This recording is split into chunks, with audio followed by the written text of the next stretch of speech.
Hello everybody, how's it going? And welcome back to the As Always podcast, episode 162. I'm one of your hosts, James, and I'm joined, as always, by Tyler.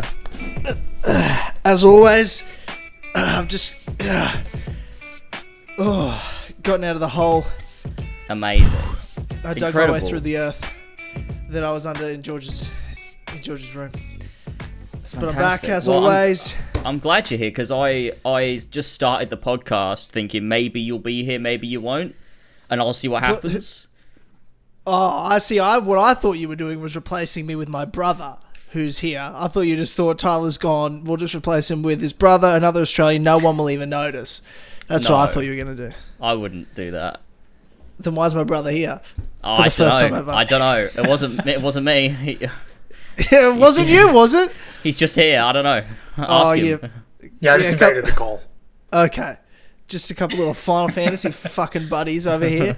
And I've just been replaced. Jen's been threatening to start a podcast with someone else for years. But I'm out of the hole. And here as always. And we are, joined by my brother, Harlan, or over on Twitch, Idiot Strength. Go follow him. Subscribe there. Mm-hmm. So, Harlan, welcome to the podcast for the first time ever. Yeah. Thanks for having me, guys. It's weird to think about because obviously you've done our artwork for many, many years, but also the fact that, I mean, you're not a YouTuber, and George is. So obviously we've done many a podcasts, even have a podcast with your brother James, but my brother's never been on the show. But now that you're streaming, and you have been streaming for quite a while, I feel like it's time for you to join the podcast and, get amongst it all. You're one of our community members now. You're in the four pillars. You're in. Yeah, I am now. Yeah, it's kind of cool. Yeah. So thanks for welcoming me. It's okay. We'll see how you go. This is more of a tryout period. No, that's understandable. Yeah. Yeah. So it's more on like a 6-month probation basis. Where we can just sort of get rid of you with no warning in that 6 months, and if you pass, then it's a bit harder, but that's fine. No, that seems reasonable. I mean, Brett's gone. I mean, what happened to him? It could have been us, but we won't say that publicly. But, No. Where did he go? Just ask that question. You don't bite the hand that feeds you, James. That's all I'll say on that. You know what I mean? So menacing. I hope Brett's alright. Something happens to Brett. Like we just go on Twitter and something's happened to Brett, and we're like, oh shit. People are like, Tyler made some really random threatening comments in that last podcast. And then suddenly he has an accident or something that you hear about. Yeah. Yeah, wasn't us. Wasn't us. That's more like it was us. But then again, I feel like it's too late. It's too, now I just feel like I'm covering my tracks. Yeah, no matter what happens, it was definitely us at this point. Yeah, that's true. That's true. Stay safe, Brett. Yeah, so stay safe to Brett. But you know who I really hope stays safe, James? Oh, I know who you hope really stays safe, Tyler. The great people over at patreon.com/as always who make this show happen. So if you like what you listen to here and you want to see more, head over to patreon.com/as always. And for just as little as $1 a month, you get exclusive access to the best podcast on the internet. That's the Clubhouse podcast. So go over there. Plus other cool bonuses, perks, rewards, including being a producer where you get your name read at the beginning of every single podcast. Beginning and end, I should say, which is incredible. Incredible. Plus, there's like 130 episodes more to stream of the Clubhouse podcast, so go do that. So thank you to our producers. We have Ollie, the Superior Ollie, Damien, the Not So Orange Gnome, Ferentino, Flash Paradox, Jesper Olsen, King Richard III, Olbrich, Ryan Hafer, Viridian, and of course, Paulsack47. Thank you, Sweet Ventures lads, for helping power this podcast. James, what's how you going, mate? What's going on? Pretty good. Doing nice and good. I can't say a lot has changed since last podcast, although I did put out my Horizon video, so that's cool. You did. That's been doing pretty well. It's nearly at 50k, so it's on its way to doing bits and bobs. I mean, it is doing bits and bobs, so I'm happy. Everybody's been giving me good feedback. It's just been good. It's been nice to finally get it out, and then also for it to do well, so I'm not sitting here worrying like, oh, I wasted 2.5 months making it, and it did bad, but you know. It's doing Well, I well, mean, so. I'd say you still did. You definitely still, you know. What? Yeah, right. Oh, sorry. I thought I just thought that. I didn't realize that I said that out loud. Well, it's too late. But that's good. Good for you, James. No. Thanks, man. Thanks, man. No, that's fantastic. It's I haven't finished it yet, but I'm about maybe a third of the way through, and it's an amazing video. It's a very long video, as yours always are. Thanks for that. Not but my incredible. longest, but you know. It's, No, not your longest. It's long. Yeah. What's your longest one? Was it the Witcher one? The Witcher one, yeah. 3 hours and 39 minutes. Tell you what, I didn't watch all of. No, that's fine. Yeah. That's all right. Oh, you think you can make a video that's longer than one of the Lord of the Rings films? How fucking dare you? How fucking dare you? Well, you know, it's all right. People watched it, thankfully, so it's all right. Yeah, that's true. Yeah. Thankfully, but there you go. Yeah, incredible. And if you haven't seen it, go check it out. I'm sure the link will be in the description. I mean, will I remember? Yeah, probably not. You probably won't remember. Speaking of a man that does remember things, Harlan. Yes. People don't know that about you. Harlan forgets things. Constantly, yes. Constantly. Harlan, for those who don't know, Harlan is my brother, my older brother. He's in the other room, in fact. We live together. He's got his own Twitch channel, and he's been streaming a lot, I'd say, a variety of games. I'll let him explain it, but Harlan, do you want to give a bit of background? I guess people know me as pretty much a fraud gamer. I don't play a lot of video games. Not very wanted or really needed in this community. But here I am anyway, just sort of stomping in my presence. And I just won't leave as much as people want it to. But you probably took all the bits of gaming love that I have and added it to another regular person. You're more of a gamer than I ever have been and ever will be, but why don't you explain sort of the games you're into, your interests, loves, your Twitch, all that sort of stuff. Give us a bit of background. Sure. Well, I sort of just started streaming last year. I think you kind of recommended me to start doing it, honestly, because I was playing a lot of games in my free time. Some would say forced. Some would say forced. You to start Some would say. Some would say. Yeah. Like this podcast and James. Ask him. Yeah. True. I'm happy to be here, so it's all good. So started streaming it would have been last year. I just sort of started streaming Space Engineers when I first started out, because I think that was the game I was playing a lot of at the time. And that's, I don't know if you guys have ever, I think Tyler's seen me play it. I don't know. Explain it for the listeners, though. I have never seen it, no. Yeah. It's kind of, just think like Minecraft, but in space, and like with a bit more physics to it.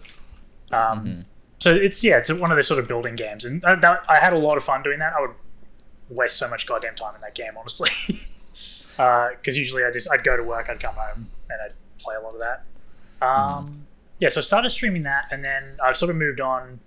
I tried to stream a few different games, but I sort of never really felt like I was doing very well with them. And then after I started watching you stream Final Fantasy games, actually, that's when I ended up getting the game.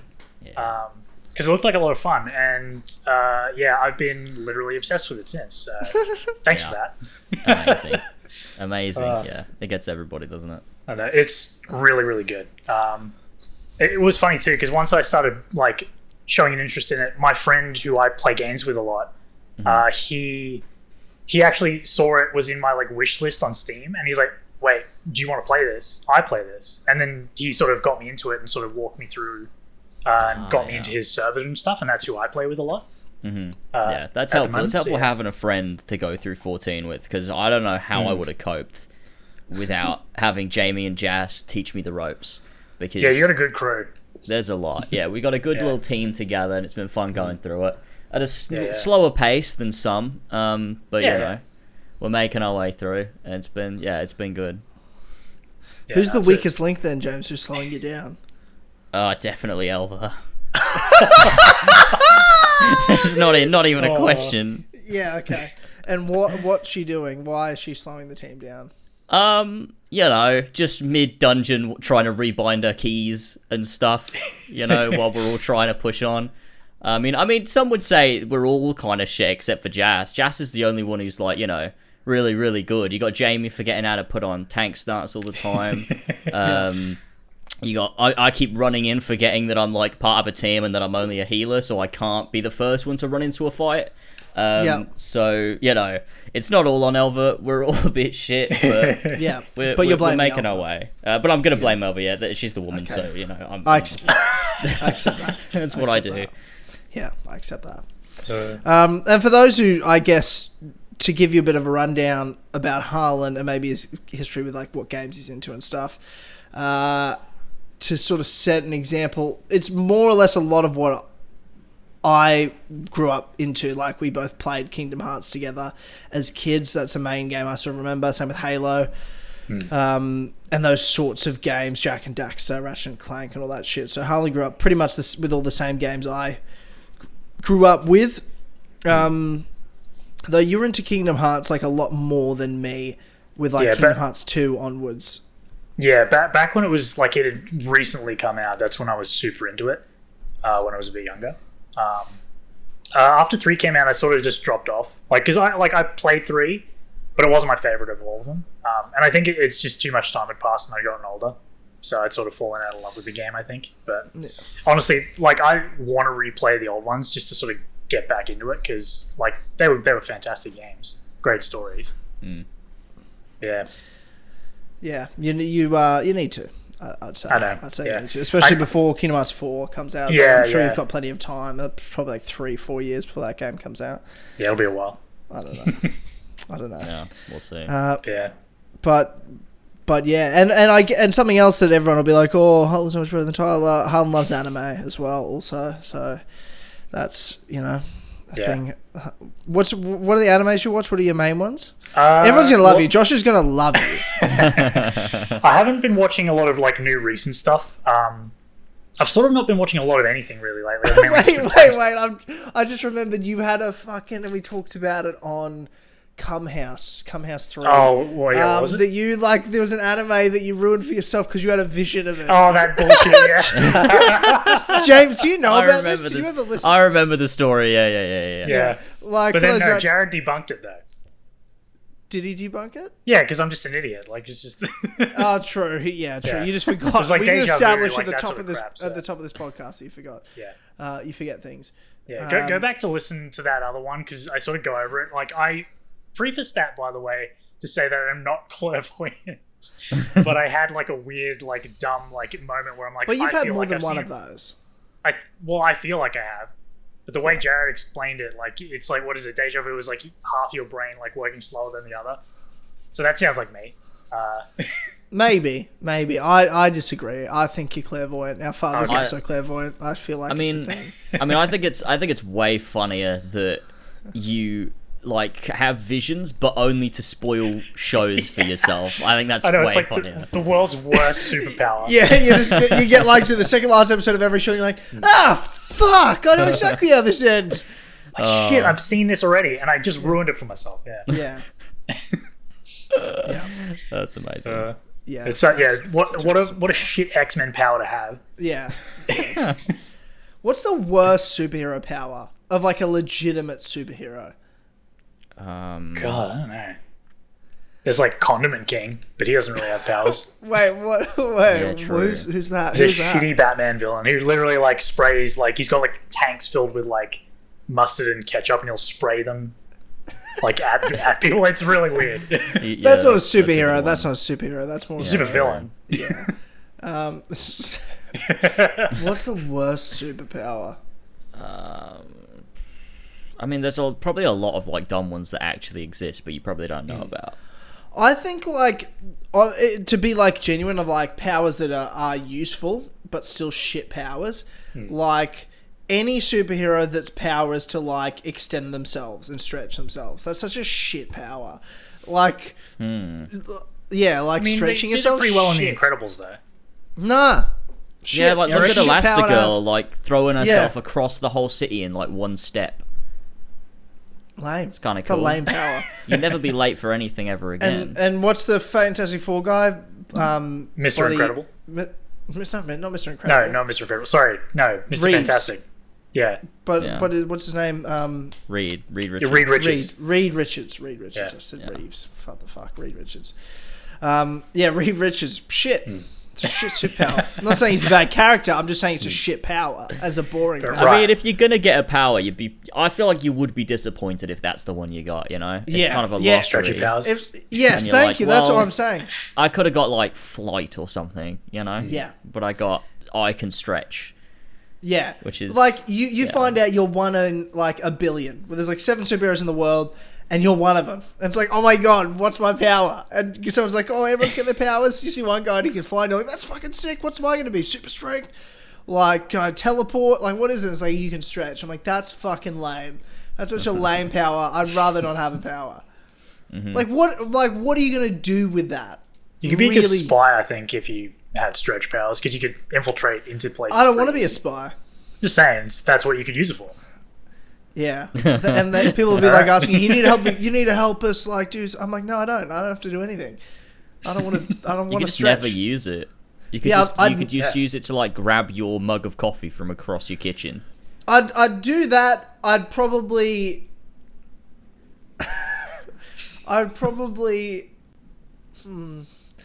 I mean, I think the only thing I'd really use it for is to like poke people from like the other side of their shoulder to make it think someone's there. That's probably what I do a lot of. Yeah, that makes sense. I don't know if I'd do anything else other. So you just be a prankster then. It's a lame prankster, but it's also a lame superpower. So I guess it sort of fits. I guess it fits. That's I think the lamest power, personally. Yeah, maybe. Like magic. That's fucking sick. Yeah. Super speed. There's one random obscure villain I think from Marvel that I remember seeing in like a comic slide of. I think it was Wall Man or something. And he's literally just a brick wall. Who makes these things? It was I'd Stan still, Lee. I'd say I'd still pick the Stan brick Lee. wall. I'd still pick the brick wall over stretching. You'd rather be a brick wall of being able to stretch your body. Yeah, it's on the nose enough to be lame. I'm like, yeah, but it is lame, but we all know it's lame. Whereas people will be like, no, stretching, that's pretty cool. And I'm like, fuck off, it's not cool. Stop telling me it's cool. I'm fucking shit. And your clothes wouldn't stretch either. So you when you stretch that's your the arm other out bullshit of your, thing. Yeah, you'd rip out of everything you wore. Correct. Yeah, it'd be weird. Like, it's not like there's any such thing as like those like elastic costumes they can make for you. That's bullshit. You'd have to develop the technology to make clothes for yourself. But I wouldn't, because I wouldn't stretch, because I'd be like, this is lame. What if you can't help it? What if it's just an instinct? And you just stretch all over the place. Like a defense reflex or something. You turn into like a little like noodle man. You fall in it. You stretch too much and you're just flopping all over the ground and you can't get up. Yeah, I mean, I'd use it to fight, I guess. Like, I'd still continue on with my cage fighting career. Would it be legal, though? A world champion. Well, there's no law. Well, they'd have to outlaw it. No, what you do is you subtly stretch yourself so you have longer reach just in key moments in the fight. Yeah. Like, I wouldn't have to, like, actually get into the range of my opponent to hit them. Like, I wouldn't have to put my own chin and face at risk by getting hit, because I'm far enough away that I can hit them and not be hit. Well, they'd be kicking rubber, right? Well, yeah, true. Because if they hit you, you could stretch. You'd be able to like stretch. I can dodge. Where you're not gonna take. Yeah, you can make it look like you're being hit, but yeah. So they would have to outlaw my abilities, but like as it stands, there's no law against being elastic and stretching. As far as I'm aware, they outlaw being stretchy. As far as I'm aware, there's no law against my lame as fuck powers in Ultimate Fighting. That's amazing. So I would say I'm okay for now. I'll become a UFC world champion. That's what I would do with it. That's what I would do with it. You could submit people really well, like choke them out. It'd be like a python. Yeah. Just wrap yourself around them. Yeah. Yeah, that's a good use for it. That's about what I'd do. Yeah. See, there's a practical use for most of these powers. It'd be more of like an execution than a fight, but that's... Like I do like cool finishes each time. I'll do like the crucifixion and I'll like take the shape of a cross and like have them tied up. Yeah. Say uncle! Yeah. Oh my god. Yeah. But anyway. So dumb. Yeah, that's it for lame. Lame as fuck superpowers, I guess. Yeah. There are a bunch of topics though I do want to go through with you. Cool. Now this is the last podcast until the Obi-Wan Kenobi show comes out, so I wanted to cool. Yeah. I thought you were going to say it's the last podcast altogether, and I was about to jump for joy. Yeah, I know you were. Unfortunately, from people don't know that this whole stretch thing bit, it's real. I have those abilities, and James is currently tied up to his chair. That's why you can't see my hands. They're all the way around the world. Highly stretched, yeah, across the globe. Yeah, that's why you can't see. You can't see our fucking hands and shit. But I do want to go over that. Plus, there was a trailer, and I don't think we've talked about that second Obi-Wan trailer, James, have we? No, we have not. But before that, because there's also more Star Wars news with the Jedi Fallen Order sequel as well.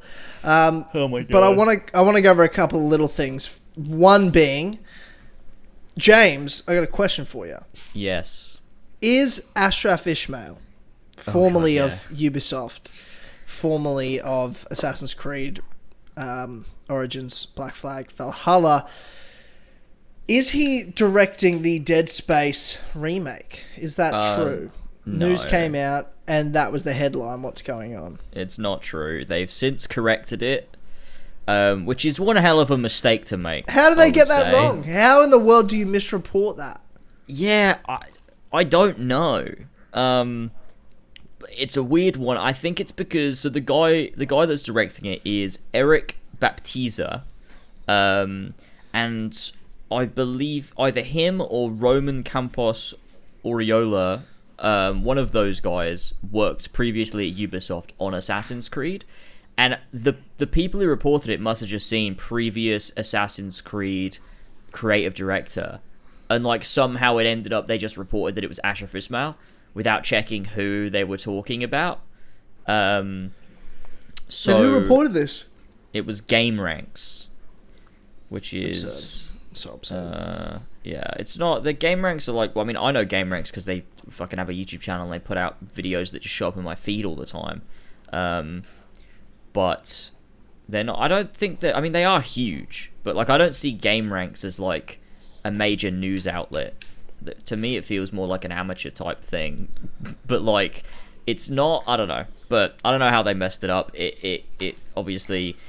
Like, as things do, I obviously tweeted out the original news that it was Ash, and my tweet got loads of, like, interaction. Then I tweeted out the correction, and nobody saw it. So, obviously, people are just going to go around thinking it is Ash still, which is obviously going to hurt Dead Space, you know, a little bit. Not a lot, but, you know, in those particular circles, I'm sure that Dead Space will get a little bit hurt there, but probably not enough that it'll affect EA. But even still, you would think, like, that's a big mistake on Game Ranks' part to, like, make EA look bad like that they'd hired Ash, you know, after everything that had happened with him and everything. Because there was lots of people I saw, you know, in the replies and stuff, like, wait, what the fuck? How have they hired Ash? Like, what are you doing, EA? This is ridiculous.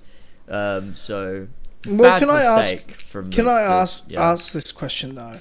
No. And this is a serious question. So Ashraf, and a lot of people, I did see some comments about it, saying that Ashraf Ismail was, you know, why would he be a part of it? For sexual harassment or sexual misconduct, and it's got to be corrected. He's not one of the people that actually, he didn't sexually assault anyone. No. Or sexually harass anyone. Not to our knowledge. 100%. Now, is Ashraf a good guy? No, absolutely not. I think he's a scumbag. Fuckwit. And he's done bad shit. But it's a genuine question, and one I'm pondering. Should he not, at some point, be allowed to work again? Well, I think... Is what he did so bad? Like, he didn't break the law. You know what I mean? Like... No, but I think the position he was in and what he did with that position, like, he's not, you know, a kid, you know, he's a, you know, fully grown adult, like, he's, like, you know.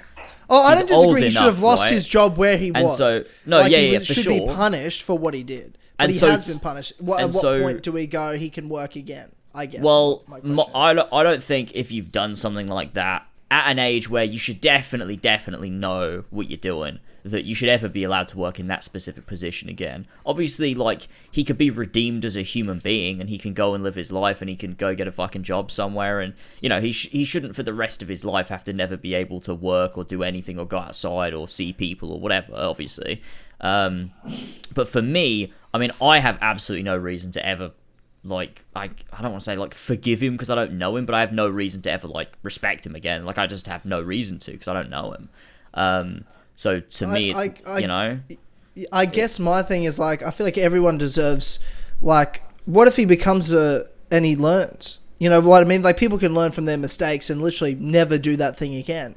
Like at what point is someone irredeemable or unforgivable? You know what I mean? Because all his experience is in the games industry. If he works again, he's going to work in the games industry. It will happen again. He's not going to go find a job at fucking Tesco or like some supermarket. Like he's going to work in the game industry. I think to me, like when you fucked up that bad, like you shouldn't be fucking up that bad. Like he shouldn't be in the position of being a creative director anymore because it's very clear he's unable to cope in that position. Like despite being an adult who understands boundaries, who understands what he should or shouldn't be doing, he still fucking did what he did. And, you know, he could very 100%. well just, like, fix himself and stuff, but, you know, I don't care about that. I just care about, you know, what he did with his position, and I don't think he should ever be allowed in that position again because he fucked up repeatedly. Okay. Yeah, sure. I didn't say in that position. I just said in the games industry. I mean, if he wants to sit behind a fucking desk fucking coding the new AC or whatever, go for it, I guess. But Sure. It's as long as I'm not seeing him in the public eye and seeing him in a position of power where he can manipulate people or, you know... I totally agree with that. You know, access to people in a you know, because I just don't think he's... It's clear, like, he's the type of person who's not able to handle having... I agree. I agree with that. Having that power dynamic, so... I'm only merely asking at what point, like, is it okay? Like, it's a genuine question because I don't know the answer. I just think he will work in the games industry again, and what is then acceptable or not. I agree that it shouldn't be in anywhere where he's public facing. I don't know, Harlan. What do you think? I don't know how much you're around the Ashraf stuff. I feel like you listen to our shows enough that you're up to date. Yeah. Well, the only stuff I do know is what I have listened to, and I don't know, like, I don't really know. Like, you bring up a good point about it's like when are you like able to start working again in that industry, I guess. But like, it is hard to say because like obviously he did some bad shit, but he got punished for it, like you said. But yeah, it's sort of, I don't know. Like, I personally don't have an opinion because I don't really know the guy either, and I don't really know exactly what went down. But yeah, because I actually don't have any social media or anything, so I see none of this news. So it's so I'm a bit out of the loop in those sort of regards. But from what I've heard from you guys, he's been punished. But when is it okay for him to work again? And obviously, he shouldn't probably have that sort of position again, like you were saying, James. But yeah, it's a tough position to be in either way, like whether you're hiring him or whether it's him trying to like get a job. So yeah. I just think one day we're going to hear about this again for real. I was shocked it was game director, and I was shocked it was that fast. I was like, holy fuck. Yeah, that's hectic. That's hectic. I think part of it is because it's not been very long, and then to see him, like, there's been no real conversation, man. Nothing's really been said, and it's like, oh, like, the news was just EA has just hired Ashraf Ismail as creative director. It's like, you know, he's been gone for a year. He just gets the same position back at a different company. Like, weird move. Yeah, but obviously it's not true, but... I guess I think about this stuff a bit less as our business. Like, people that, like, are sexually assaulting and all that, I'm like, need to be held accountable. I just think with the Ashraf stuff after being punished, I'm like, I don't really give a shit what he does from now on. Like, I just don't give a shit about him, if that makes sense. I don't think about him. I don't think I need to hear about how he's punished any further in his personal life. I don't need to, you know, for him to come back and work a job, I don't think anyone is owed, like, within the public eye other than people that he wronged, other than them. I don't think, like, you and me, for example, are owed, what happened with his family? Like, did his wife leave him? Like, you know, was he punished? Was he depressed? Was he sad? Like, I don't need to hear anything. I don't give a shit about Ashraf Ismail anymore. I don't care. I hope that his family are safe and that they're happy and that I hope he can find redemption within himself and live a good life. I wish him well from here on out, right? But I don't give a shit what he does. I don't need to hear about it. That's how I feel. Whereas, like, I think where there's still wrong being done, there needs to be answers for, and that's within Ubisoft currently, and that's within, like, an Yves Guillemot and amongst the many people that actually broke the law Yeah. Well, I mean, I think That's a different story to me. I think to me it was just that, like it was just, I don't know, to see EA, like, obviously it didn't actually happen, but for like because as if you were running a business, we're not talking about EA because I don't want to put their name in this story because again, they didn't hire Ashraf Ismail. Yeah, well, they have not didn't, hired Ashraf. It didn't Ismail. happen. No, I'm just being hypothetical because this brings up a point, an ethical question. So if you were running a big company and I would not obviously not hire someone that I knew had a history of what Ash did in that position. Like, that would be a big red flag. Like, no, hire literally anybody else, because that's not a good look, and it also, like, it wouldn't be good for our company. Like, it's not worth the risk to take. And he's not even that good anyway. But it's I mean, I don't like if like it'd be different if in like 20 years I would look at a situation like that to see, like, you know, how's my opinion changed? Like, is it so far removed from it that you can view him as different now? But it's so soon that there's no way. Like, there's no way I'm going to be like, no, this is good. He's changed. It's fine. Let's move on. Because I'm like, that is not fair on the people that he did hurt with what he did. Like, numerous people. Like, it's just, like, it's just really twisted, the shit that he did. Like, where we had people that he wronged personally, privately reach out to us. Like, I've seen, like, screenshots of a lot of shit. Like, what he did was fucked. Like, I feel like I do know a lot of shit that went down, but I don't care, like, and I hope those people that are wronged are, like, those things are set right. But for me, I'm like, I don't need to hear about anything. It's none of my business is how I feel about it, I guess is all I'm saying. To a certain degree, once he was out, once he was fired, I'm like, well, hopefully he can find some sort of fucking peace, and everyone that was wrong can find some sort of peace. That's all I hope for. In that sort of instance where a fucking law is not broken, punishment needs to happen 100%. Yeah. But well, I think I'm with you, and I think that pretty much my position on it was just, and probably still is, that, look, what needs to happen is he needs to obviously lose his job. He can't have that position, and he can't come back to it. Like, that's just probably where I'm at. Like, if I see him back in that position, I'm gonna be wary. I'm gonna be like, okay, we need to watch this guy. And whoever made that decision, it's a bit of a weird decision to hire him. But that's as far as it goes. Like, yeah, like you said, I don't need to hear about his personal life, or, you know, is he going to therapy, and, like, what happened with his family. Like, I don't need to hear any of that stuff. Just when it starts to affect people, you know, yes, I agree. In the industry, if he ever shows up again in a position of power, then it's like, okay, this is a bit weird. Let's be a bit wary of this decision. But yeah, that's probably it. I agree. But speaking of Dead Space, the remake, I've never played Dead Space. James, I know Harlan loves Dead Space. James, are you a Dead Space person? No, I've never played it. Harlan, tell us about Dead Space, Harlan. So there's the remake coming out next year of the first Dead Space. Okay, are you aware of this? I think I had seen, like, some headlines about it, but I haven't looked into it at all. But, like, I did love the original, like, the first two Dead Spaces, and then Dead Space 3 was okay, and then the DLC at the end of that was really good. That sort of wrapped everything up. But yeah, they're very good horror games. Have you ever seen the movie Event Horizon? I haven't. No. Okay, it's if you watch that, it's got a similar kind of vibe, except there's more zombie creatures in Dead Space, but they used to be people. But they transform. Is Dead Space 1, like, it's a linear... What would you compare its game type to? Like, yes, it's a horror, but how's it play? Well, so like, if I give you, like, a quick preface for the story, it's just like you're an engineering crew coming to a ship that's, like, lost contact or is just out of contact with everyone, and you're going in there to repair it because you assume that the radar is down. And you find the ship, you crash into it because of, like, another fault, and then you're basically stuck on this marooned ship orbiting a planet, and it's like a mining ship. And then you're basically trying to fix the ship so you can get home, and you're trying to find the crew, but there's, like, all this shit happens, and, you know, zombies everywhere, and just it's a lot of psychological horror in it too, because you start, like, seeing things that aren't there and that sort of thing. So it's a cool game, and it's all third person as well, and the character you play doesn't talk. Oh, sorry. That's a horrifying premise. Yeah, it's very good. Like, the first 1 and 2 are really good.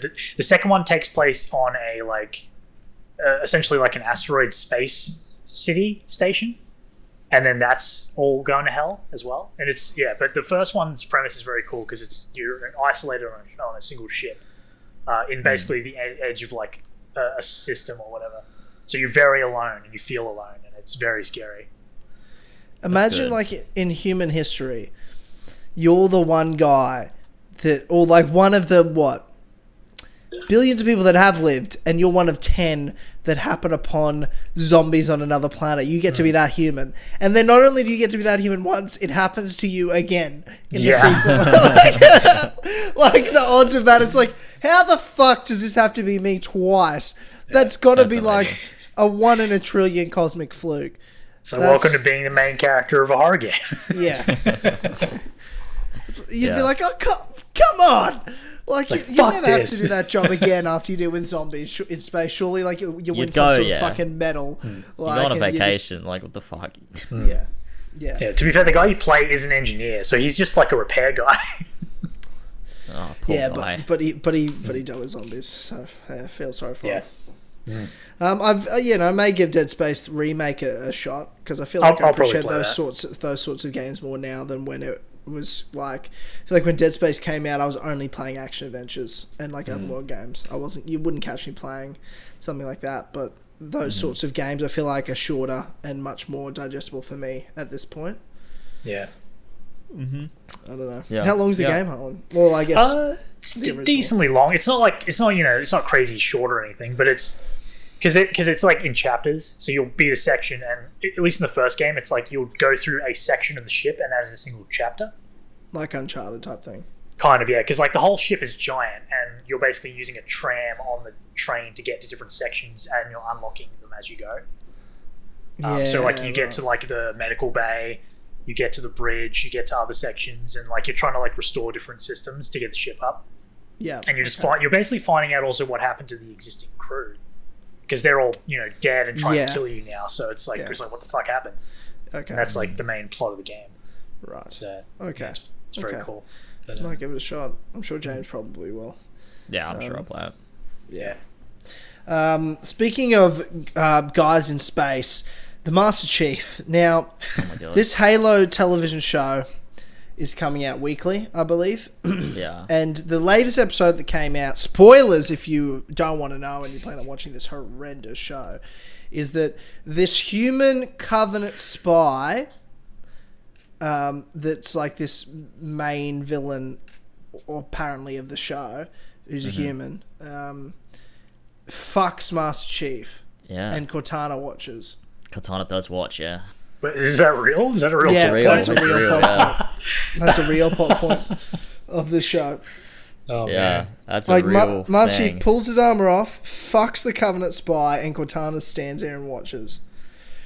Oh god, James, what are your thoughts there? I think it's doubly funny because this Covenant woman is sort of like a placeholder for like the Arbiter. Like, instead of doing the Arbiter sort of thing, they're doing, like, woman, because it's more relatable for the audience. And I think that's way more funny to imagine the Master Chief fucking the Arbiter. So that's what I've taken away from all this. But this thing is a goddamn train wreck.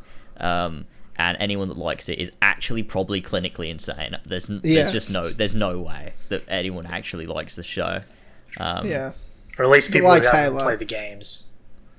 I guess, but I mean, even if you've... yeah, maybe. I don't know what the show's like. If you've got no haven't context played for what was before, then I can understand why you might enjoy it. But anyone who's played like any of the earlier games would be like, I don't understand why they've done this. Yeah. And to be fair, I haven't seen any of the shows, so I don't really know what's even happening. No, neither have I. I've just seen like clips out of context. Yeah, I'm watching clips out of context too. Oh yeah, I think I remember you guys watching them like one of the last podcasts with like George showing you like all the weird points in like the editing and stuff. Oh yeah, that was bad. The top comment of the video was like, it's like Master Chief and marquee sex scene, but it's just like, it's just a man. Like, that's not Master Chief. Are you fucking kidding me? And then Cortana's just watching, all concerned. But the comment to the best. The top comment is, the Covenant worked wrong. We deserve to be glass. They wanted to save us from this. True. The next comment: someone needs to walk around butt naked at Comic-Con and calling out to everyone saying, "I'm the Master Chief." Oh yeah, I never thought I could exist in a universe where I would Google Master Chief sex scene after reading an article about it. What has the world become? Yeah. Oh my god. Yeah. Ridiculous. Yeah, it is. It's kind of crazy that these companies and these studios will like give out their IPs to these like other studios that don't know what they're doing with it. Like Master Chief should be a major mascot to Microsoft. And the fact that he's been done like this is like that would be bad. That should be bad. Like Microsoft should be really unhappy with this. But like, I mean, you shouldn't be giving your IP out to just anybody, because that's a disaster. But there you go. I don't know. Yeah. One of the comments says they ordered Master Chief to destroy the ring, but they didn't specify which one. Oh no, dude! Oh God damn it! Oh god, Harlan, you love Halo. What do you think? You know what I think. You hated 5 almost as much as I did. Yeah, I didn't like 4 either. Yeah. I don't like 4, 5, or 6. Yeah. Well, that's Infinite, is it? Infinite. I never played Infinite. No. Infinite was alright. It was, yeah. It was fine. I gave the multiplayer a go because it was free, and then I saw just how the progression worked, and I'm like, I'm good. I could play something fun rather than do that. So yeah, that's fair. Yeah. That's a good point. No, well, I will say I loved like Halo 1, 2, 3, and ODST and Reach. They were all great. I think it was after 343 sort of like split off and became the new head of Halo. I didn't really enjoy the way they took it. Yeah. No, Yeah, that's totally true. fair. Most people probably agree. Yeah. Halo's well and truly fucking just dead in the dirt. Like, Infinite was fine. Like, it was good. Like, I had fun. I enjoyed it for what it was. But it felt like, to me, like one last little nostalgia trip. And then you can move on with your life. That's what Infinite felt like. Yeah, it's definitely... Infinite was not good enough to keep Halo going, in my eyes, like, long term. It's just kind of just fizzling out. It's fucking floundering. It's the multiplayer especially is like Season 2 just started and they released 2 maps and that's it. Like they just added in King of the Hill, so there's that, which I will say is actually really fun. But it's just like everything else. The progression system sucks. The fucking customization is so restrictive. Like the battle pass is just not a fan. It's sad, but there you go. Yeah, me too. It's it's very sad. Very sad. We're really sticking on space today. This is the space podcast. Well, no, because this next thing isn't sci-fi, it's fantasy. It just happens to be in space also. Okay. That is Star Wars. Yeah. Star Wars. Now, Jedi Fallen Order has a rumored sequel titled Star Wars Jedi Survivor, with Cal Kestis being our returning protagonist. Awesome. For release in 2023, early 2023 is the rumor. Harlan, did you play Jedi Fallen Order? Yeah, I loved Fallen Order. I thought it was great.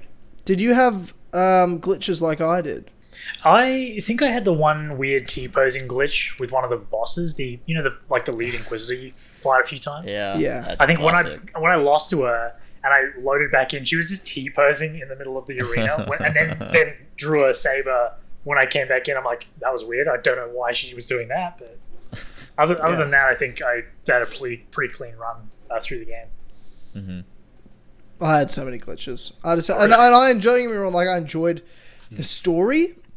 I really enjoyed the story and most of the gameplay, but it was just so laggy and glitchy for me that the gameplay did suffer a lot. And just I'd be running around maps and the map would be like stopping and pausing and having to load and shit all the time. Like, it was just a disaster. But you know, if this game's coming out next year it'll be obviously ideal for the current generation of consoles and the PS5, so I'm sure I'll just have a great run. Because it just felt like a game, I'm like, if this didn't have bugs and glitches, this would be a tremendous game. So I do understand why some people love it. I would have loved it too, that much. But I did enjoy it. I probably will play the sequel.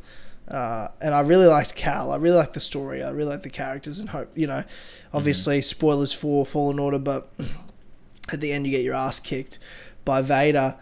And I feel like it's obviously going to build to that, some sort of showdown with Vader, whether it be at the end of this or at the end of a trilogy, I don't know, but we obviously know that, well, we don't know whether Cal lives or dies, but we certainly know Cal doesn't defeat Darth Vader. But Cal wasn't even close to doing anything to Vader in Fallen Order. But what do you sort of think this next game will cover, and especially having the title being Jedi Survivor, James, what are your thoughts on that? I think that they'll push in a different direction to where we were in Fallen Order. I reckon we'll go somewhere quite different in terms of story. With a title like Survivor, I don't really know where they're going to take this. I mean, we're still obviously in that period of, you would think before A New Hope. And yeah, it's interesting because we've got our core team of characters, we've got our crew, and they've destroyed the Wayfinder thing, or whatever it was, the holocron.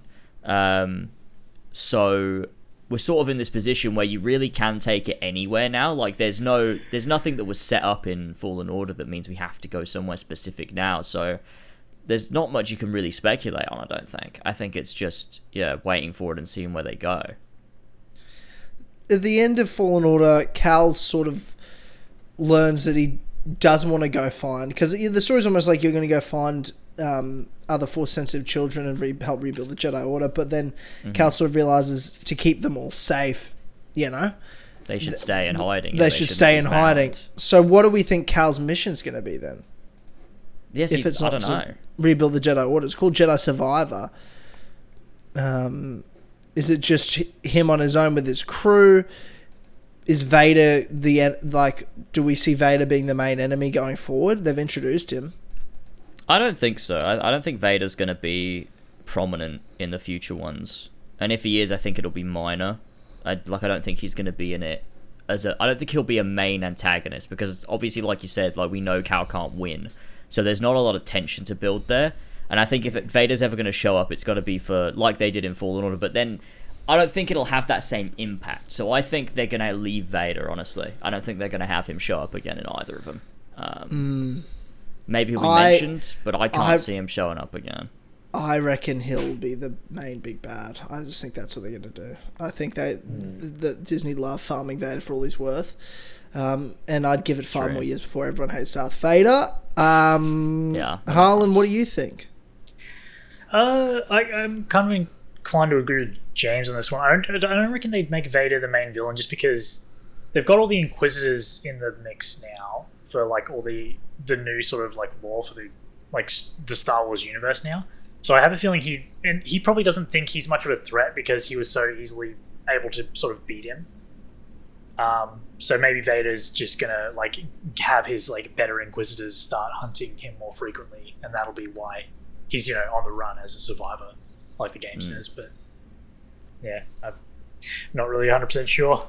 Yeah, that makes sense. It's a good point.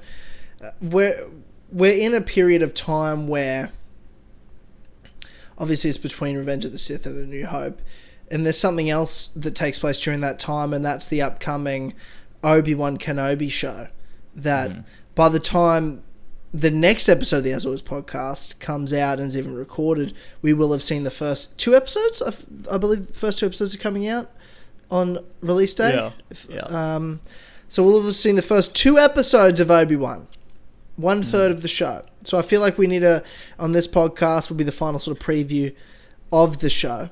I am so beyond words excited about this, about this show. This is from the moment Disney bought Lucasfilm and Star Wars back in 2011.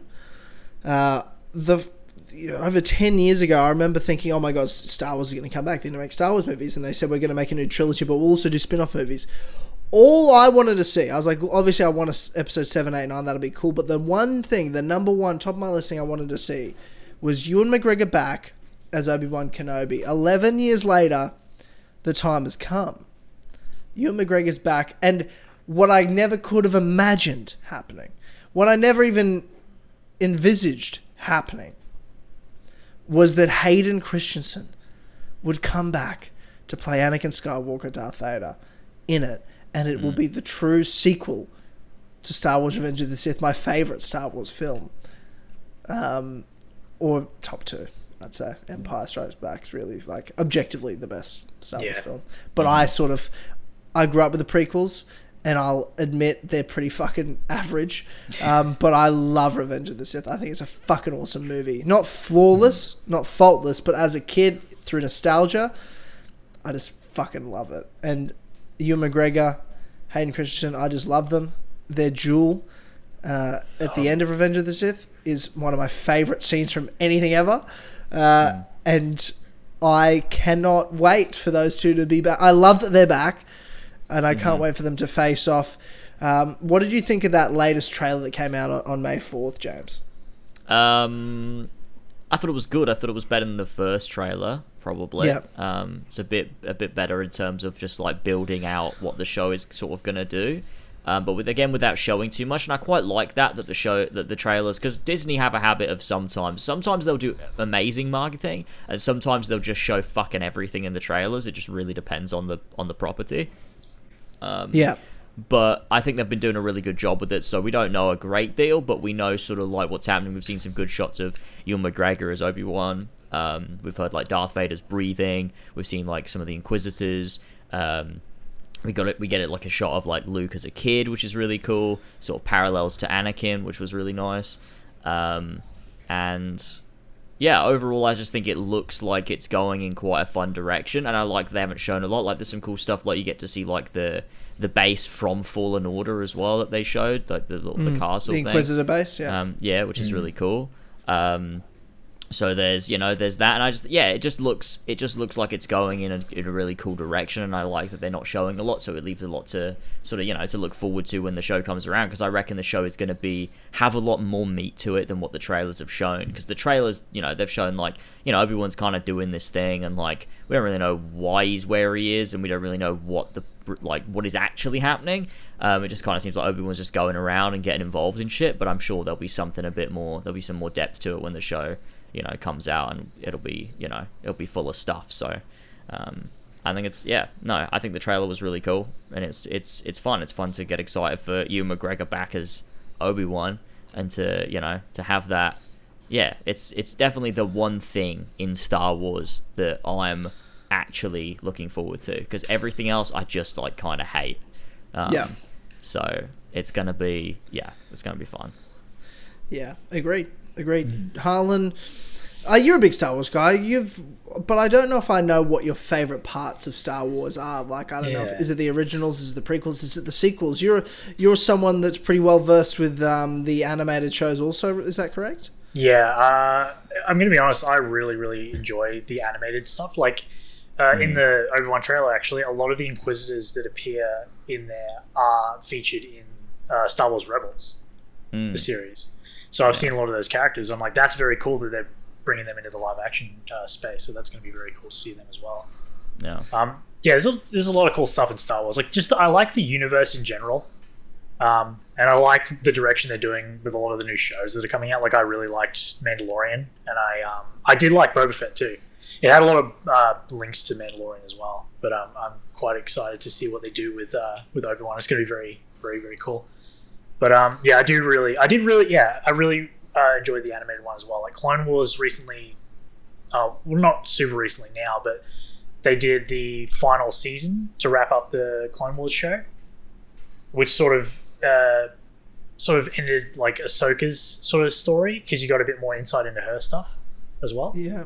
I don't know if you guys know much about Ahsoka. Well, James is. Oh yeah.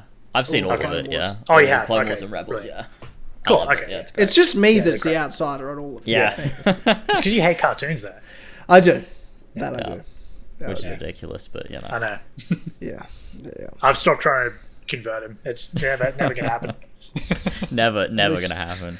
Well, I mean, people that still try to convert me, I'm like, so you don't know me and you're not my friend. Like, that's when people are like, why don't you just know me better? Know me better. Yeah. You know it's all your fault, idiots. Yeah. Well, you're all a bunch of idiots. It's like Daredevil.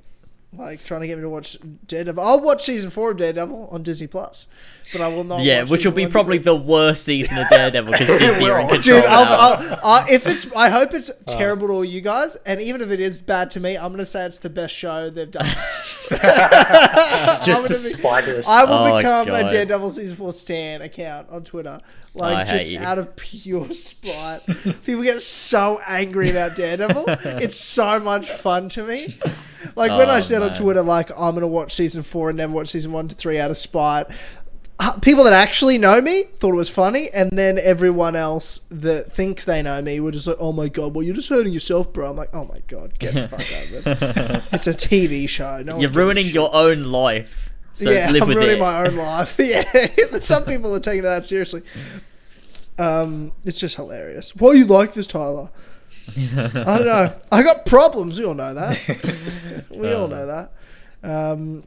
But yeah, I've got some questions, Harlan, because you brought up a few characters, a few things. We've got the Inquisitors. Now, here's the other thing, and I'm going to say this: there's been leaks about this Obi-Wan show, and I am well aware of them.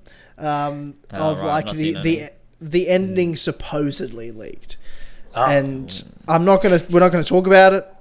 We're not gonna spoil anything. I'm not gonna bring it up, and I want to tell you about it. I'm just gonna say that it's out there, and that all I know is that I want to see context to it because it could be quite. I think the worst case, it's going to be a lot of fan service that I'll enjoy, and then maybe potentially some story directions. I'm like, I don't know why they did that. Okay. That's how I'm feeling. That That's how I'm sounds feeling. concerning, but it could be not real. You know? But it could be not real. It could be not real.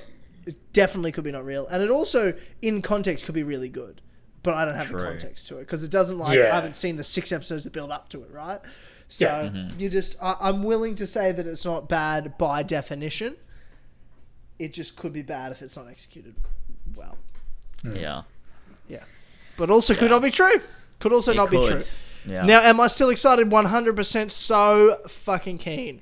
Because really if you ask me, Tyler, what do you want from the show? All I want is to see Ewan McGregor be Obi-Wan, deal with the trauma of losing Anakin, flashbacks with Hayden Christensen as Anakin, and potentially also with live action Ahsoka. That'd be really cool to see. That'd be the first time. Like, to see live action Ahsoka and Hayden Christensen as Anakin. Like, that would be very cool to see. I feel like that would be a moment. It'd be alright.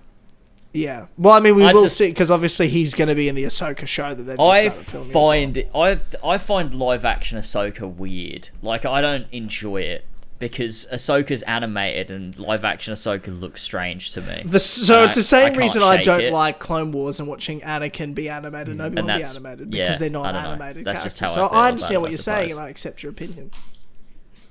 I think Tyler Unlike might you. have cut Oh, out. he's gone again. Yes. Internet's I can died, hear him yelling yes. in the other room. Oh my god. Oh my god. All right. Well, what do you think about live action Ahsoka then? I think she's good. They've got a good actress playing her. I can't remember her name, but she was in Daredevil. Actually, no, was she in Daredevil? No. She was in Daredevil. Yeah, she was. So Yeah. she was the nurse. Yeah. I can't. I'm spacing on her name. It's been so long since I've watched the shows, but she's a good actress, and I quite liked her in when she appeared in The Mandalorian and stuff. Mm-hmm. I'm keen to see just more Ahsoka, because she was very good in like Rebels and in the Clone Wars as well. Yeah. I like her a lot as a character. I just can't get over her in live action. Like, it just feels weird to look at, and like I can't shake it. Like, I've seen just out of context clips, because I didn't like season 1 of The Mandalorian, so I just never watched season 2. I would recommend season 2. It is very good. Yeah, I might, but I just don't even like Star Wars at this point, so it's like That's tough fair. to even get me to watch anything. But I have seen the clips out of context, and it's just like weird seeing it. Like, I just can't. It's just something weird about it. It just doesn't fit for me. But I don't know. It might fit if I see her with Hayden Christensen and it's like a Clone Wars flashback. I might be like, yeah, this works. I can. That could be very cool to see. Yeah, that could win me over. He is going to be in the Ahsoka show. Like, that's That's confirmed. Yeah. Oh, that's God, I'm gonna love that then. Shit, that means I have to watch that too. Yeah. Yeah, you Gotta will. gotta get back into Star Wars. Hayden Now, Christensen- yeah. See, this fall is back. what they're doing. This is what Disney are doing. They're bringing back fucking Hayden Christensen and Ewan McGregor, and they're putting them into everything so that people like me that don't want to watch Star Wars have to keep watching fucking Star Wars. Yeah. It's ridiculous. Yeah, They've yeah, got me they, now. Current they on hooked in all the original trilogy like Nerdist, and then they've got like the new kids of today, but they've lost us because they pretended the prequels didn't matter, and our generation's like, well, okay, that was our Star Wars, and then they're like, oh wait, there's heaps of them. They actually love it. Let's like hook him in with Obi-Wan, and it's working like a fucking charm. Ah, it really is shit. Yeah, I'm pumped. I'm pumped for Star Wars. I can't fucking wait. The question is, you know, we've got a lot of added lore and canon with Clone Wars, with Rebels, with the games, among other things, that didn't exist when Attack of the Clones and Revenge of the Sith were made with Hayden and Ewan. So here's my question to you both. Just rapid fire questions. Okay. Does this happen? Do they appear? Let's start. Does Ahsoka appear in Obi-Wan? James, yes or no? I think probably not, but I also wouldn't be shocked if she does. But like, I guess I'm hoping no, because I just don't need it. But Okay. Harlan? I don't know. My guess would be no, but in terms of like how the story's gone in all the previous like iterations and stuff, it is possible she would pop up because they were friends throughout the whole like earlier Clone Wars and everything. So it is possible, but I'd say no because they probably want to separate her and Obi-Wan as characters for their separate shows. Did we see Obi-Wan find out about Anakin being alive in Clone Wars Rebels in any of those? No. No. So we didn't see that moment that Obi-Wan found out about Anakin's alive and he's Darth Vader. No. Okay. So because that's what I'm pumped to see in this show. And I don't want them to have to retcon anything. Do you know what I mean? To make that happen in the show. Yeah, no, I think it'll happen in the show because there was a Legends comic where he finds out, but obviously that's not canon anymore. And I'm pretty sure they haven't done it in canon yet. I could be wrong, but I'm pretty sure they haven't. I don't think they have because Obi-Wan did appear in like one episode of Rebels, and it was like when he was an old man. It wasn't. Yeah, it was like right before. It was A New well Hope, after, basically. yeah. Yeah. It was right before A New Hope, but like well after Yeah. Clone Wars. So Okay.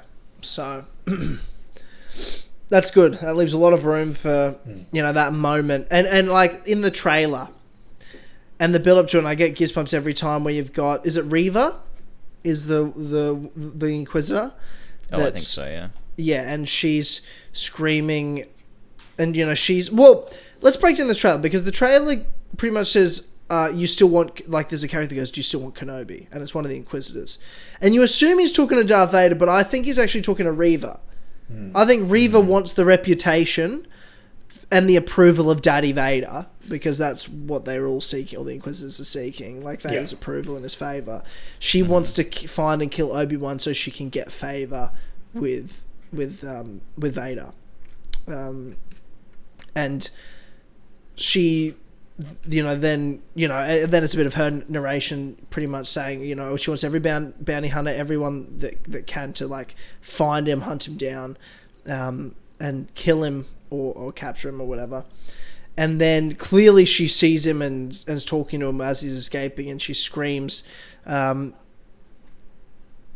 you can't win Obi-Wan, you can't escape him or something. I'm trying to I think it's you can't escape him.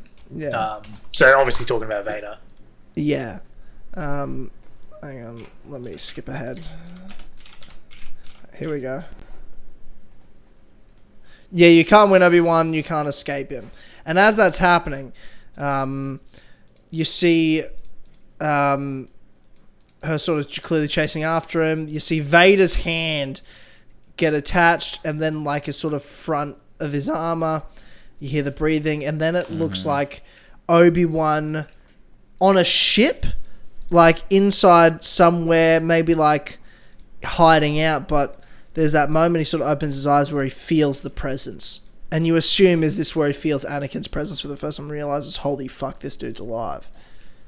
Could be. It could be, yeah, for sure. Because I always thought, I'm like, surely he hears about Vader, like the legend of Vader. But as Obi-Wan's so like out of touch, out of reach, not paying attention to that stuff, in hiding, that he wouldn't even hear that. But he And knows, only he knows when- his name is Darth Vader. Like, he knows... That's what I'm saying. Yeah, like that's if true. he heard about a Darth Vader, he'd know it's Anakin. Yeah, he would know. He might be like, oh, maybe they're, like somehow he survived, but like it would obviously be a shock to find out that, because he assumed he killed him, right? Like, Yes, he thinks he's dead. yeah, so. Yeah. So Obi-Wan's carrying that guilt, and you see that line like Owen Lars has that like great line that's been memed to fucking all sorts. After Obi-Wan says, when the time comes, he must be trained, and he goes like he trained his father, and it's like, oh fuck, like He's got a point. So. and just the He guilt has got a point. in Obi-Wan's eyes. Yeah. That you see, and to explore, what I imagine the first 2 episodes, like I reckon we will see Vader at the end of episode 2, like, and we won't even really see him properly. I think it'll be like the cliffhanger at the end of episode 2 will be, Vader's sort of appearing or something, or the first instance of him. I think the first 2 episodes, you may see Hayden Christensen as Anakin, but you won't see Vader. Yeah. Like, you may see flashbacks. I think you will see flashbacks. But I expect the first 2 episodes we're going to see will be a lot of just exploring where Obi-Wan's headspace is. Like, obviously, setting up the Inquisitors, who they are, and their mission to try to find Obi-Wan. But in terms of what we see from Obi-Wan's perspective, it's just his mindset from the hiding, the guilt he's carrying for Anakin and causing all this, the protection he wants to give to Luke, and what he hopes and wants for Luke. And we'll see why, Uncle Owen doesn't like Obi-Wan. And talks, bad about him to Luke at the start of A New Hope. That he's just a crazy loon. So we'll see a bit of that explored. He seemed to like him when he took the baby from him, Yeah, but then he hears the story. It's like, oh, why have I got this kid? Well... He's like, oh, thanks for the baby. And then he's so, like, your stepbrother went crazy and tried to kill everybody. Yeah, he killed children. He killed did. a lot of people. Tried to kill me, but I killed him. But I didn't, and one day you will be killed. For my failure. Because ultimately that's what Obi-Wan is, failure. Yeah. Well, he failed. He failed. Anakin. Yeah. He did say that in Revenge of the Sith. He did say that. I failed you, Anakin. Yeah. What did you think of his voice when he goes? It was a bit weird. Really? Do you think so? I don't remember it being. I don't know. When he says, when the time comes, he must be trained. It was just, I don't know. To me, it sounded a little weird. Let me go listen to it. Yeah. Oh, I think he's trying to channel a bit of Alec Guinness in there. I think he's But trying I to thought change he his voice always a little bit. Yeah, I get that, but I felt like he always was very Alec Guinness-like. I think so, but I think he's put a bit more of it in there. I do think he's trying to push it more in that direction and away from the younger Obi-Wan. I feel like that's what he's doing there. But I think he sounds good. I think he sounds pretty good. Yeah. I can't believe this is happening. I just can't believe, like, the more and more time goes on, the more I see of this, like, I've watched this trailer so many times, and I just can't believe the Star Wars we grew up with. Yeah. Like, we're seeing it again. We're seeing the next part of that story. I never in my life thought it would be Ewan McGregor's Obi-Wan again. It's so weird because for so much of our life, like Disney and Lucasfilm, whatever, tried to pretend like the prequels didn't exist. And so it felt like the Star Wars that we grew up with, like, didn't count.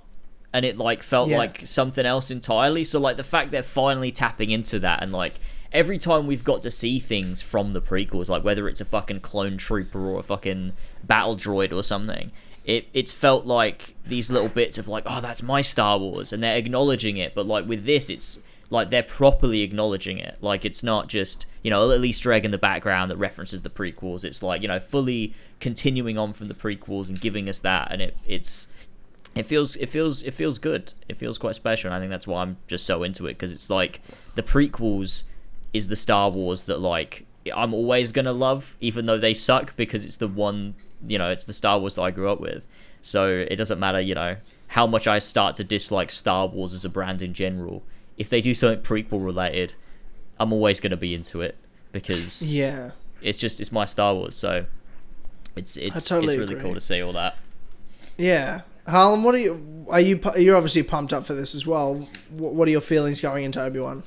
Yeah, I don't know. Like I think it's going to be good. I've been liking what they've been doing with all the Star Wars shows so far on Disney Plus, and I think I'm really excited to see Ewan McGregor back and Hayden Christensen back playing the characters. I think they're going to do a good job. Like it's going to be them jumping back into their old roles and just sort of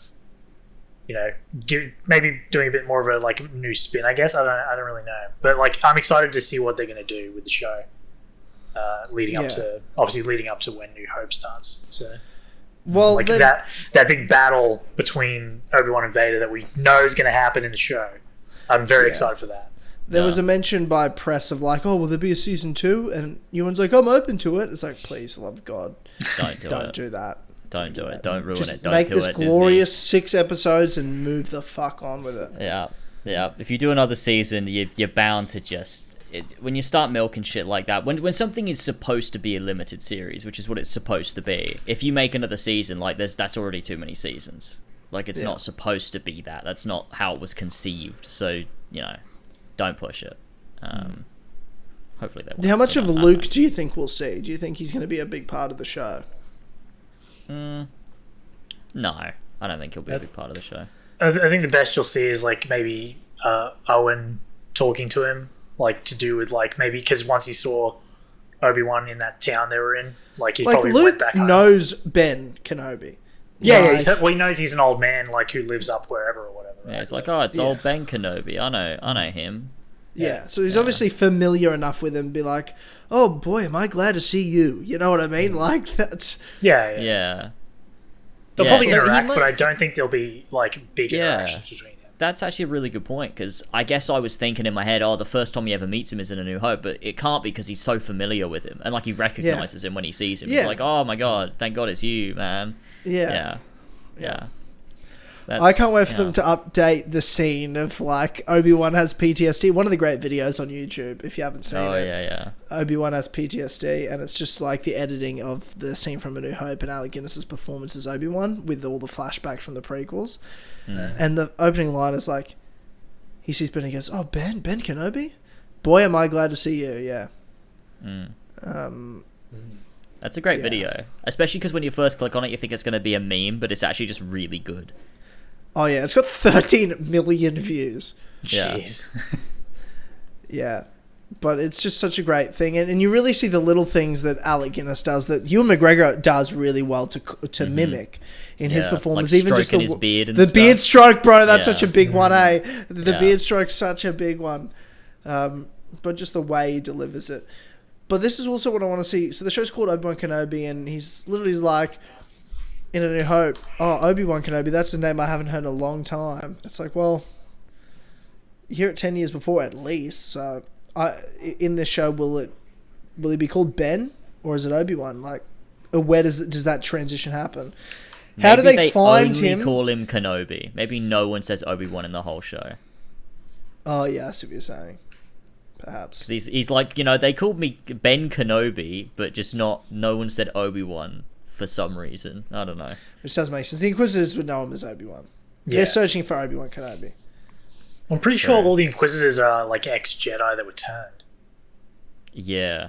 True. So they would be aware of Obi-Wan because he was famous, like in the Order. So he was a master on the council. So. Yeah, of course. Yeah, but maybe no one says Obi-Wan out loud, so that line is still intact forever. Yeah, I guess so. No, but it won't happen, will it? It's like, that's a name I've not literally heard in a long time. Doesn't Reva say, you can't win Obi-Wan? Yeah, no, she says his name. Ah, shit. Well, he's a liar then, isn't he? He's being dramatic. He's so dramatic. He just wants attention. Yeah. He's been so alone. What a little bitch. Yeah. I'm assuming he changed his name to Ben to be a bit more incognito, I imagine. But... yeah, but just didn't change the Kenobi bit, but alright. Yeah, they find him on Tatooine. That's not common. I guess the thing that I'm really curious about, they obviously can't find Kenobi at any point on Tatooine. Why do they even go to Tatooine? What do they suspect? Like, there's so much like... I imagine there's going to be something to do with the Inquisitors coming to the planet, like maybe probably stirring up trouble, and then Obi-Wan's like, I can't sit back.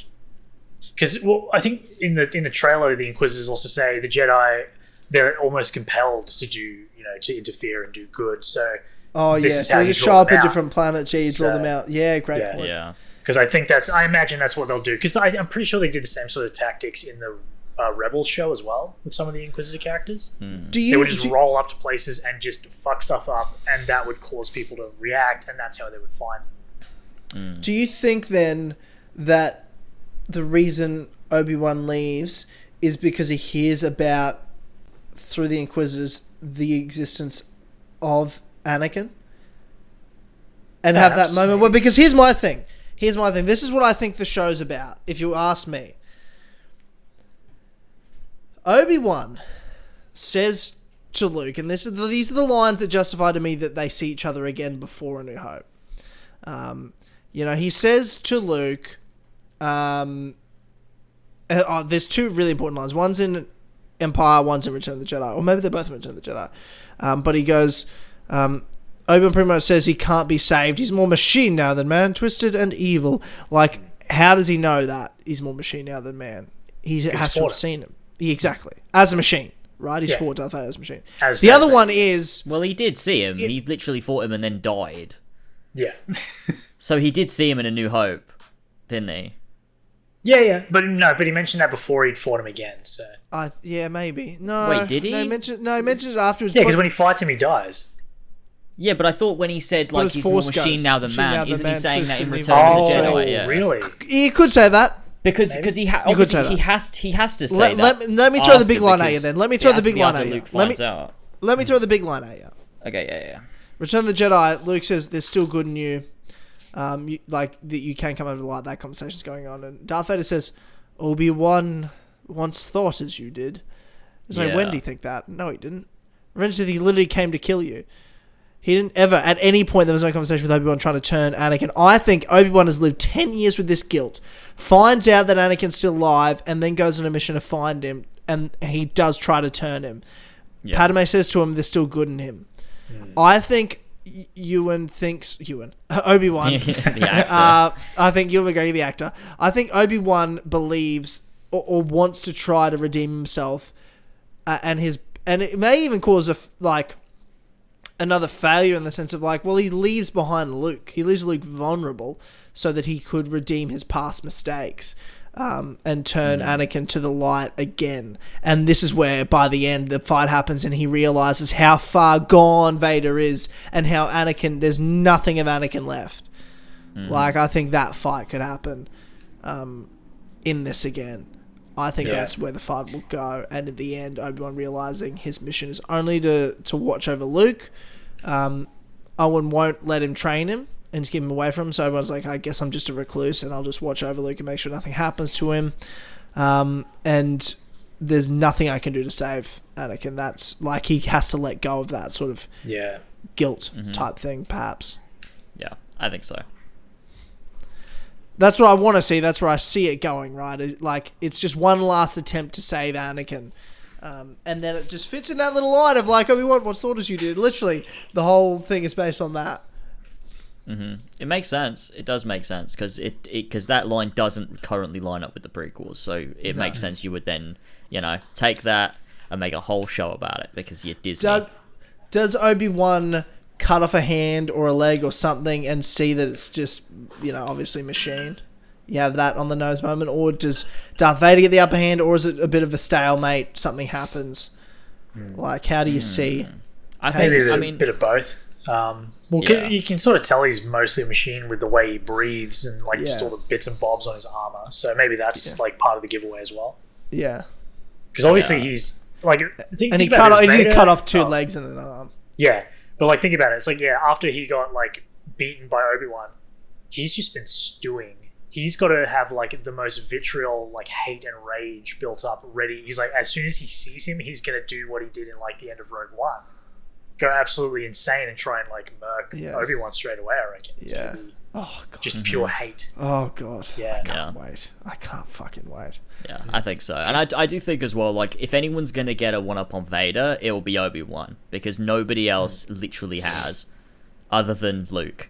So I think if there's anybody that's going to stand a chance against Vader, even just a little bit, for a minute or two, it's probably going to be Obi-Wan, and I think that's probably what we'll see. It's just like, I think we'll get to see Vader just absolutely going at it, and, you know, the type of Vader we love to see, but then I do think we'll see Obi-Wan, you know, just for a minute or something, just get a leg up, and you get to see a more vulnerable Vader for just a moment. For, like, the only other time in Star Wars canon, other than the end of Return of the Jedi. Which because some of the lines of Vader that's in the comics is so unbelievable. Like, they've done a great job with him in secondary stuff. They haven't done that well with him, obviously. I don't think as much at showing how evil he can be in any newer media. Like, obviously, you barely get to see him in the prequels, like, until the end. He didn't do anything in the suit. And then you obviously saw him in Rogue One, but that was it. You didn't see Prime Vader where he was just doing the fucking biz, you know? Yeah. We've not seen that. I want to see it. And I want to see Hayden Christensen. And no one deserves it more than Hayden Christensen to be able to do it. Yeah, for sure. And seeing the boys back, you know, doing their press tour is just so crazy. Yeah. To actually see Hayden and Ewan doing these interviews for Star Wars is crazy. And Hayden was in this very Darth Vader-like jacket as well. Oh, true. Like, this son of a bitch. He loves it. He fucking loves Star Wars. I'm so happy for them that they get to just be back and enjoy and know that people actually did love their Star Wars movies. Yeah. Yeah. It's really nice. And the other main person that's at the press junket is the girl that plays Reva. So I feel like she's going to have a big role in this.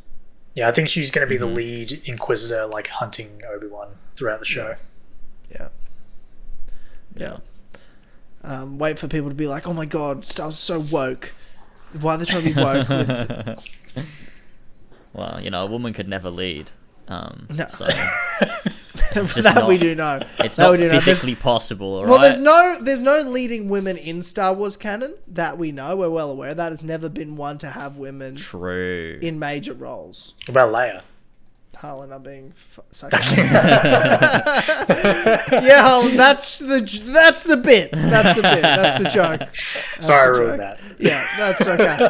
That's okay. Oh my god. Yeah, no, Leia doesn't matter. Ahsoka also doesn't matter. Padme, not relevant. You know, it's just all woke. All woke ridiculous. Shit. Ridiculous. Woke Disney.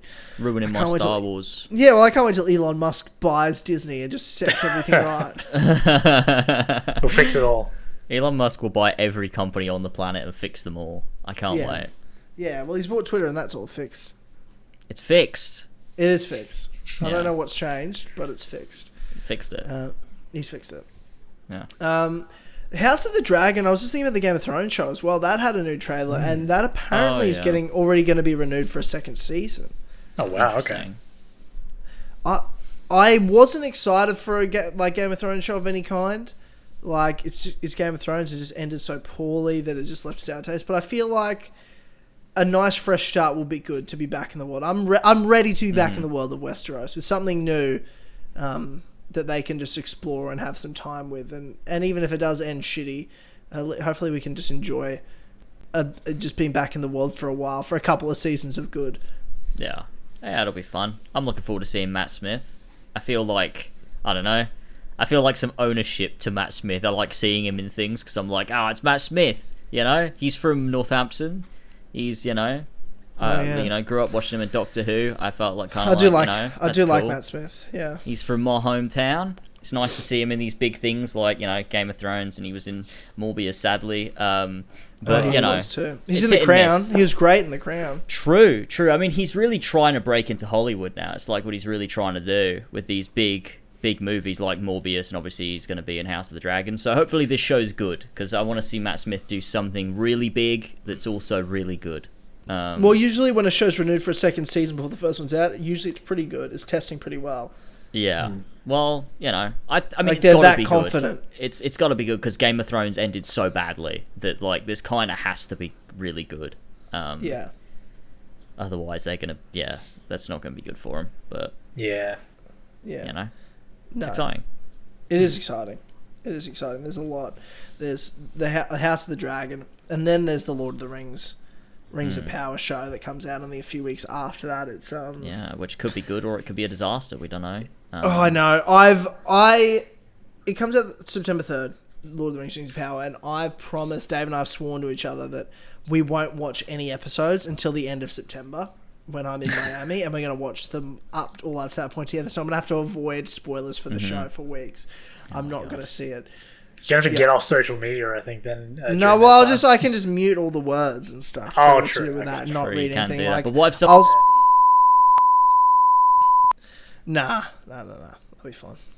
Well, yeah. Now I've said it. Bleep that, Josh. I'll be fine.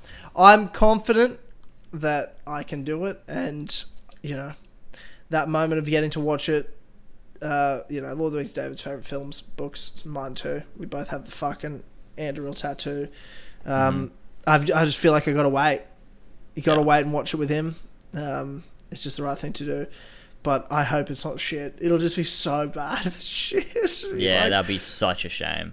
And Dave and I also have a suicide pact if the show's bad. So that's partly why we got to wait till we're together to watch it. So we hold each other accountable. If it is bad, we will both die. Yeah, that's fair. I think so. Yeah, I think I'm that's completely with you on that one. fair. Yeah. Anyway, James, what have you got going on? What's coming up? What videos you working on? What's next for you? Well, next big project, I want to do a big thing on Tomb Raider, because we're in this in between like the reboot era's finished and they're sort of gearing up for something new. Also, Tomb Raider's been sold now to Embracer Group. It's no longer part of Square Enix, so you've got so it's sort of in this state of flux, and I want to talk about like where Tomb Raider began, what it sort of established, how it evolved, and how it created this identity, and then how the reboots kind of took that and stamped on it and ruined it. And I think that'll be a really fun video for like a niche audience of just people that only like the old Tomb Raider games. I've never really talked about it before, so that's a big project. But I'm also working on a sort of smaller critique on the original Sonic the Hedgehog as it was first released on the Sega Genesis and Mega Drive. So that'll be a fun, smaller video to do in the meantime. But fun bits and bobs. Brilliant. And Harlan, what's coming up? You've got obviously over on Twitch, for those who don't follow him or aren't subscribed to him, his Twitch is will be in the description. It's Idiot Strength, so go check that out. What are you streaming at the moment? What's the schedule like for you at the moment, Harlan? Like I've been streaming for the last 6 months, I'm still streaming Final Fantasy 14. I did recently finish Endwalker, and now I'm basically going through a lot of the side content, and I'm going to start doing a lot of the raids that I haven't done yet. There's still heaps to do in the game, and I think eventually once I play through again, I'm planning on starting from I think Heaven's Ward and then doing New Game Plus eventually. But I think, and that's mainly I mainly stream on Fridays and Saturdays. And I think I'm going to keep Friday as my Final Fantasy stream day, and then I'm going to probably do Saturdays as a different game starting soon, I think, once things slow down in Final Fantasy, or at least when I catch up on a lot of the content. So, but there's so much stuff in the game. It's very, very in-depth, so just been very into that lately. So, yeah. Beautiful. Nice. Well, you can catch me only here or over on patreon.com/as always on the Clubhouse podcast. That's pretty much where you're going to catch me. Four Pillars Network, all there. That's it. It is the 10-year anniversary of Dynamite this week on the 21st of May as well. On the 21st of May, it's the 10 years since my first video. Wow. So there may be something on that day. Interesting. So stay tuned to that. But yeah, 10 years of Dynamite, 10 years of me doing content. So that's pretty cool when I think about it. Very overwhelming. But yeah, so but again, if you want to see more of me, patreon.com/as always, or youtube.com/4Pillars Network. So thank you. Those are all our topics, everyone, for checking out this episode of the As Always podcast. Harlan, thank you for joining us for the first time. Yeah. And appreciate you being here. Yeah, thanks for having me, guys. Absolutely. And obviously, That was good. everyone go over to Twitch. Follow Harlan. Drop a follow. appreciate it. Come hang out. Description. Yeah. Yep.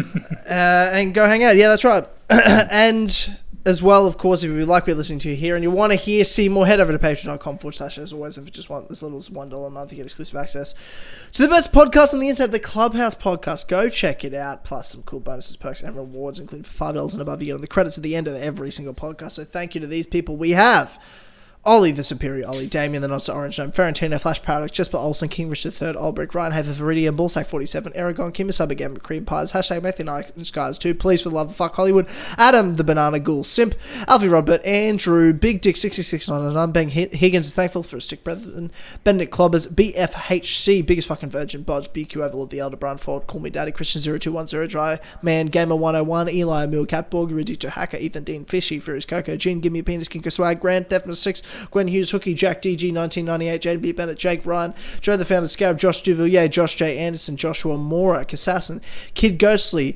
Liam, Luca, Lucas R05, Louis D. Leon, Limestrad, Mac Watto 123, Murray 5380, Master Bass, Max Hage, Muddy Unicorn, Nick Miller, Otika World 7, our best and favourite mod, Brandy, Play the Rules, Radok, Ravjide, Seth, Son of a Bitch, OG Doggo, So James hates Batman 2 because he kills people, Spiky Bucks, The Blue Cow, Tony, Walshy, and Zeppo.